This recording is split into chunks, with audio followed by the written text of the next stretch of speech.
Welcome to the Openhouse podcast site, available at openhousecommunity.com.au. Our next guest writes, "We spend an awful lot of time in malls taking care of ourselves and our immediate needs, and these people never enter our consciousness. Why does it take a typhoon or an earthquake to wake people up to the truth that far more people die every day of poverty than natural disaster?" These are the thoughts of Thomas A. Nazario. More on Thomas in a moment. Today, more than 1 billion people around the world subsist on $1 a day or less. Almost half of the world, over 3 billion people, live on less than $2.50 a day. And 80% of humanity live on less than $10 a day. Let's narrow down the immensity of global poverty through a single camera lens and turn to Thomas Nazario. He's the founder and president of the Forgotten International, a not-for-profit organisation breaking the poverty trap around the world. He's an attorney, a child advocate, a law professor at the University of San Francisco's School of Law, and generally a pretty busy guy. Thomas invited Pulitzer Prize-winning photographer Renée C. Byer to work with him on a work to dissolve our preconceived understanding of what poverty actually looks like. The book is called Living on $1 a Day, and when we connected with Thomas and Renée on Openhouse, we started with what keeps poverty alleviation at the heart of Thomas's life. Well, there was a little bit of that kind of approach or attitude in my veins long ago when I first noticed poverty in the slums of New York City, where I grew up.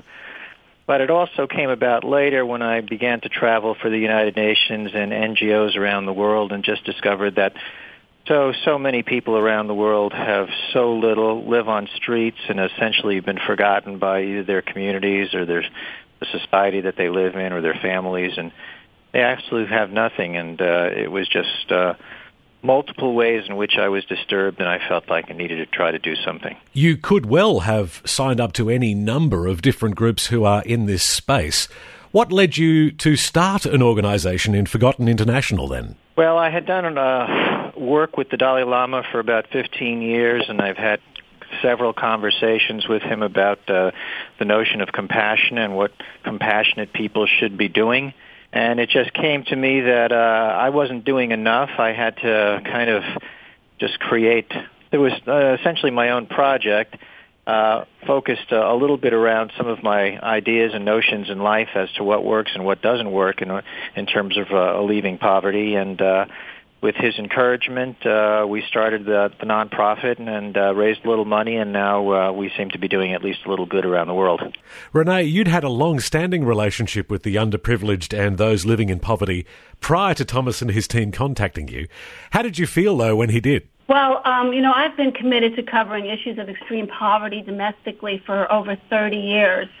And internationally, since my first assignment in Mali, West Africa, in 2003, when I was working on a project, and I photographed a little 2-year-old boy with a few grains of rice in his hand. He had been working alongside his mother to make coal. And at that moment, while I was photographing him back in his encampment, the village chief proclaimed, "Those that don't work don't eat." And those words and that child's eyes still haunt me to this day. And since then, I've been moved to continue that much-needed awareness of children's and women's rights issues as it relates to extreme poverty. So I really wanted to work on this project when Tom approached me, and he was looking for a photojournalist ever since I had that encounter in 2003.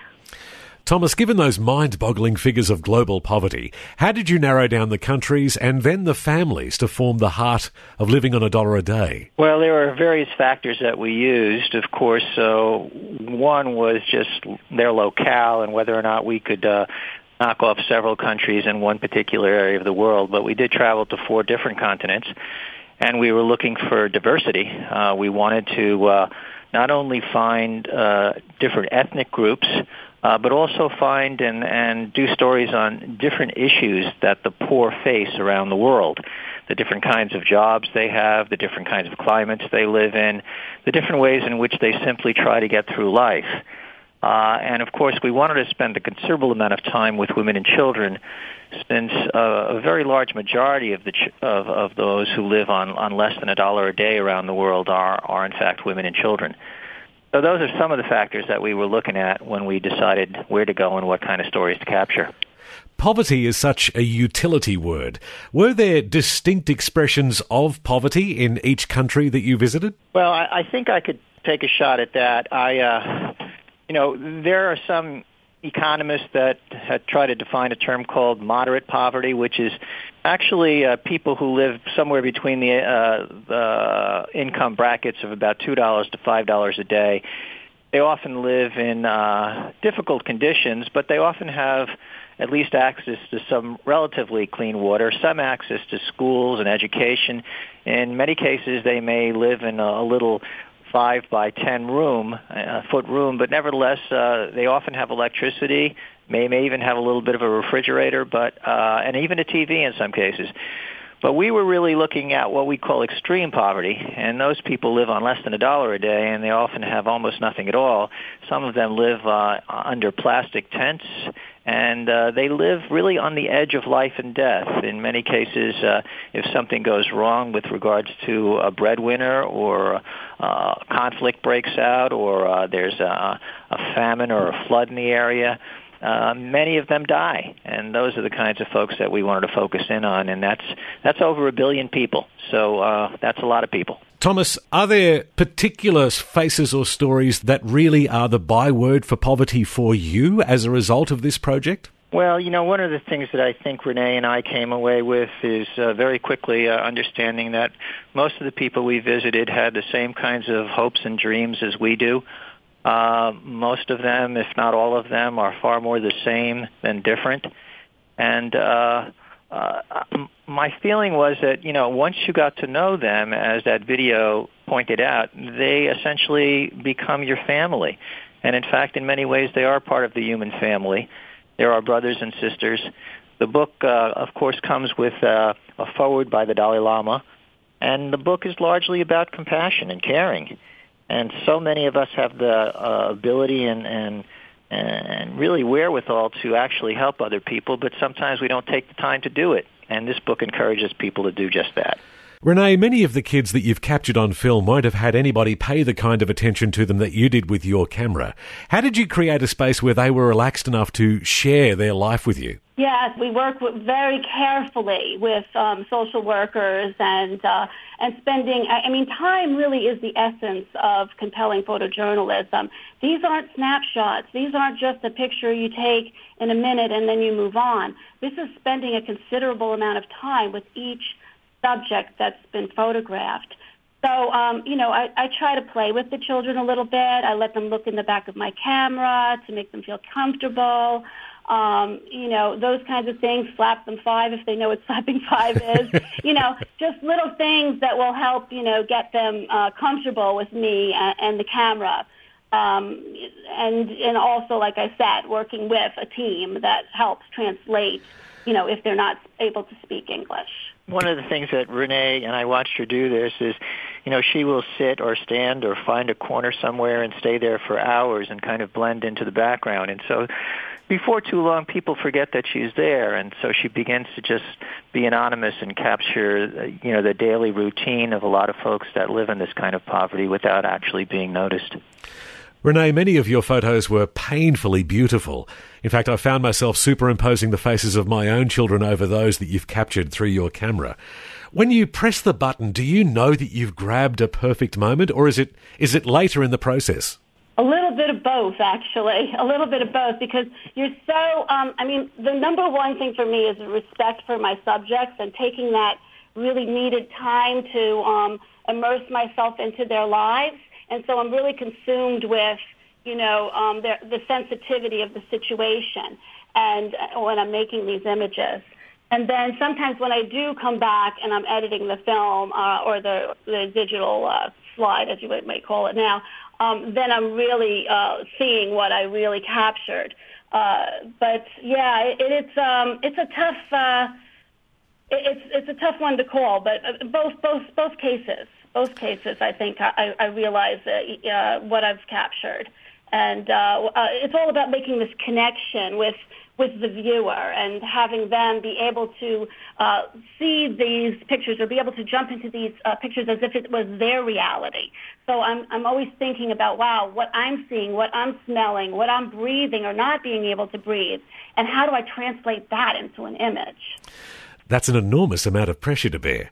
Actually, on that theme, Thomas, how did you deal with that wrenching pain of departure after connecting so significantly with people living in desperate poverty, heading back to a life that was so foreign to theirs? Well, I'll let Renee handle most of the answers to that question, but I know that, I've experienced that feeling a lot throughout my travels in life, and I've always wanted to come back and do something for a family or a child I met. And we did do some of that on this trip, but and I think Renee will tell you that we often left a kind of small gift with many of the families and women that we spent some time with. But it was really about telling their stories and knowing that in telling their stories we would help many thousands, if not millions, of poor people around the world. And so that gave us a lot of fuel to continue the work and go on. Yeah, it's all about awareness and bringing that awareness. And so, it's very easy. Of course, it is heartbreaking work, absolutely heartbreaking to be there and to make these images. But you have to take a sort of a bigger vision and hope that you're able to portray all of these situations in a way that people can make that connection and can have a shared humanity, and that will give and motivate them to change and help. So, that's always going on in the back of my head, so I try not to be overwhelmed by the emotion of the situation in a much bigger view of hoping that the images can get to that forum to motivate change. There was Fatty. She was 8 years old. She was this little girl. She was working in e-waste, where a lot of our electronic computers and TVs and wares from the United States and the Western world and Europe are dumped in this horrible prison of poison, I guess we could call it, where these children were breathing in this horrible toxic air, and they had nothing to cover their hands and no shoes on their feet, working with flip-flops. And this little girl had tears streaming down her face from the effects of malaria as she balanced this little bucket on her head of metals that she was trying to scavenge and find so that she could literally make $1 so that she could eat to survive to tomorrow. And, that was really heartbreaking. And, at one point, I spent several days following her. And at one point, I said to the interpreter, "Why is she looking so sad?" And the interpreter said to me, "Because she wants you to take her home with you." Yeah. So, yeah, this is, it's very sad work, but it's really important. Thomas, after taking in Renee's pictures and reading your text around them, I get variously senses of depression and loneliness. There's sickness and loss and health, and there's happiness and joy in some of them. Did you find any universal emotions, though, that pervaded all of the stories of deprivation in your book? Well, I think the common theme that we heard, and maybe there were two, but one was that most of these impoverished individuals felt that life was not going to get much better for them, but they dearly wanted life to be better for their children. They did have hopes and dreams for their kids. It was very important if they could try to keep their kids in school, and we heard that repeatedly from particularly mothers who work so hard to try to keep their kids fed or even in school in some cases. And the other thing we would hear a lot of is, simply a desire on their part to actually experience something in the way of joy. Sometimes, even I guess I thought there was a lot of sadness among them. But the truth of the matter is that they would find some joy in the very little things in life. And we would find them laughing or smiling on occasion. And on occasions when we would probably never laugh or smile ourselves, but they would take some joy in it. And even though they were impoverished, many of them were relatively happy. There was a little blind girl. I stopped the whole crew in India to photograph this little girl, and she was in a wheelchair, and she was begging to help us, provide for her brother and her mother, who was unable to work, and spending several days and just watching her and the family, live on very little. I mean, they slept on a prayer mat near a mosque where they felt safe, and the mother was fanning them in 100-degree, temperatures at like 10 o'clock at night. But, I found myself in this situation where this little girl was clapping and singing a Mia song and actually bringing me joy despite, her vast deprivation. And to me, it's amazing how the human spirit transcends that deprivation, especially among children. We pretty much saw that throughout the world. Children could pick up sticks or even rocks or little balls that they might find and play. In Thailand, we found some girls that went into the jungle and got a vine and played jump rope on a vine. Some children would simply sing and laugh and just have a lot of joy just out of singing when they had no toys at all. Thomas and Renee, I know that you witnessed incredible ostentatious wealth living right next door to breathtaking poverty and deprivation. How did that impact you? Well, I've always been quite shocked at the disparities that exist in the world, even more so, in developing countries where places like India, where we now have, 45, 50 billionaires in that country. And at the same time, India has the most impoverished people in the world. About almost a third of all of the world's impoverished live in India alone. So that's very troubling. It's also troubling that the richest individual in India recently built himself a $1 billion home. It's 27 stories high. It's got a garage for 160 cars. Goodness. And at the same time, there are individuals living not too far away from him that live, of course, on the streets. There's one gentleman who's a cobbler, lives on the street not too far away from him, and hopes that someone will walk by and ask their shoes to be shined or cleaned or fixed. And I've asked him, what happens if nobody comes along on a given day? And he says, I'll just go to sleep and wait for a better day tomorrow. And he says, I've also asked him, what happens if the same thing happens tomorrow and you don't get any money whatsoever? What do you do? And he says, I go across the street and eat the leaves off that tree. So here we have someone living in a $1 billion home and someone eating leaves off a tree just relatively close to each other. To me, it smacks of an immorality that exists around the world, and in some countries more so than in others, but it's pretty bad. Thomas, is the reason for poverty that the rich are holding on to their money, or is that an oversimplification? Well, I think it is. I mean, I think there are multiple reasons for poverty, probably 15 or 20. Some of them are historical. But we pretty much know now how to fix poverty, or at least make a big dent in it. And the truth is that we have been doing just that in the last 30, 35 years now. There's been a lot of improvement around the world with regards to the number of people that live in extreme poverty. Not only that, but more kids are now in school, more kids are getting some access to medical care, more children are surviving past the age of 5. So we just have to continue to do what we're doing and not forget them. But there is no simple one reason for poverty, nor is there a simple way to lift people out of poverty. There are multiple strategies that are used, but they are working, and we are learning more and more. Renee, what did you learn from your subjects that has marked your life from here on in? Well, I have to say that throughout every country, and we traveled to 10 countries and 4 continents to report on extreme poverty, that this cycle of extreme poverty is absolutely impossible to break without help.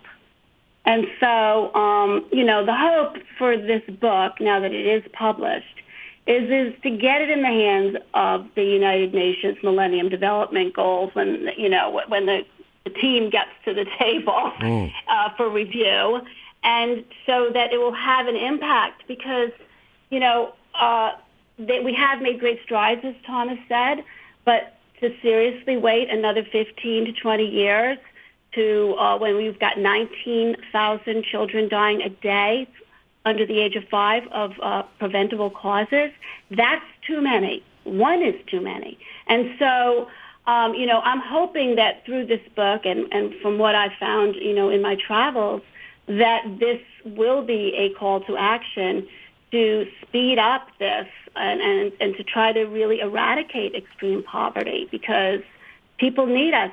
I mean, if you were born, all of these people are very hardworking, and they're all got there by no fault of their own, just because they were simply born in a different place, some of them. So, if you were in that situation, wouldn't you want somebody to help you, is the way I look at it. I'm asking people to put themselves into these situations, to imagine themselves. Could they survive with no home, with not even a mattress, breathing the black soot of toxic waste, drinking contaminated water, walking miles, days, just to find water or food, facing starvation? There's just so many things. And you just ask people, can they just stand in front of one of these photographs, imagine themselves in this situation, and how could they not help in some way? Renée, was there ever a fear when you were taking your photos that they were going to be too powerful, too confronting for us to engage with? That was the challenge. The entire project was to make photographs that would not overwhelm people so that they would look away, and to make pictures so that they could imagine themselves in these situations, and they could make some kind of an emotional connection to the images, as if this were their child or their mother or their sister. We wanted to actually create a book that would kind of bring home that message that you don't have to be a billionaire or a millionaire to make a difference in someone's life, that all you need to do is get involved, either volunteer or send some money or travel to some of these countries and decide to help a school or a village or an orphanage, and, do something meaningful with your life. I'm not suggesting that a lot of people don't do something meaningful with their lives, but it's something that I think we all have a responsibility to do. And the truth of the matter is that it doesn't take an awful lot of time or an awful lot of money to help individuals, particularly individuals in other countries where everything is so relatively inexpensive. For example, one of our projects is a school in India where we build a whole classroom for kindergarten kids, mostly girls, and paid the salaries of 6 teachers at that school, all that for about $800. Damn. So it's just amazing what you could do with a little money, and you shouldn't be overwhelmed by the problem of global poverty. You should be satisfied with just taking a baby bite out of it and doing your share. Thomas and Renée, thank you so much for your gift, and I'm hoping that others will engage with it the same way that I have, and many others around the world are right now. Congratulations on living on $1 a day. Thank you very much. Thank you so much. We hope you enjoyed this Open House podcast. To hear more from Open House, visit openhousecommunity.com.au.